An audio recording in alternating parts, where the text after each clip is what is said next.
لك كفاح، انت اللي تضربني؟ تعال اطلع برا، تعال اطلع برا ذا الرجال. اذا تعال. ابوك ما رباك انا اربيك. منين تجيب هاي الفلوس؟ لا تفر الموضوع، تعال اطلع برا شباب تعال. صدق كذب، انتم خوان لا تضحكون العالم عليكم. ياسين صوتك ما سمعت، هم صاير تطمطم لهم. كليتنا طلعنا مو زينين، بس انت الزين. استاذ كفاح، انت لو بخير كان راح دورت على ابوك، صار له اسبوعين مختفي. وانا اقول ماخذ راحتك، طلع ابويا ماكو. بابا انت لقيت لك شغله تشلب بيها، شلبت بجبل.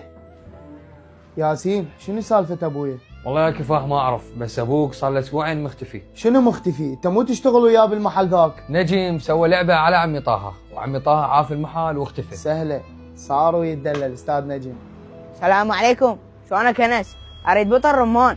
عليكم السلام حبيبي، لو جيبه اخويا. هاي عينة الدلن. مشكور حبيبي انس. قايلين بايقين دراجتك، هاي صدق الحكي؟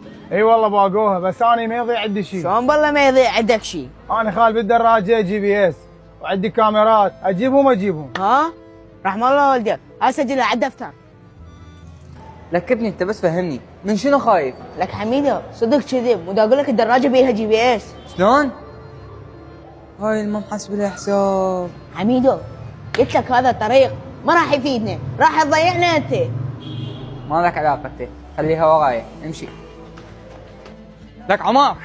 ها حميدو ايش فيك؟ عمار اخر دراجه جبناها وينها؟ يا قديم باعت وراحت. لك عمار بس قل لي، الدراجة بعتها لواحد غريب لو العرف، ترى الدراجة بيها جي بي اس وراح تسوي لنا مشكلة. بعت الواحد غريب. شو راح نسوي هسه؟ راح نوقع مشكلة. امشي جبل. هذول جبل وحميدو وين دي يختفون؟ السلام عليكم. جبل حميدو موجودين؟ وعليكم السلام. لا والله حبيبي مو موجودين. قول شنو اقدر اساعدك؟ والله اريد اشتري منهم دراجه، اريد اشوف ايش عندهم شيء مناسب. ايش فيك حبيبي انت حلمان؟ جاب الولد على الدراجات. يلا يلا ماشي، ارجع لهم غير وقت. جبل خليك هنا اللي راح يجي، انا طب انطي فلوس لامه واجيك.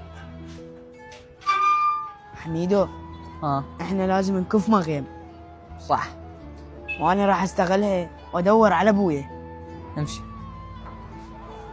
ها ياسين قوم روح للاسواق جيب لنا فشين شرباني وحميدو. دقيقة شباب، هسه عفونا الاسواق، شنو صارين تشتغلون بالدراجات؟ واحنا جابنا على الدراجات عيني، وليش قاعد تسألته؟ لا هيك ماكو شيء، بس يجي عليكم رجال ويريد يشتري منكم دراجة. شلون؟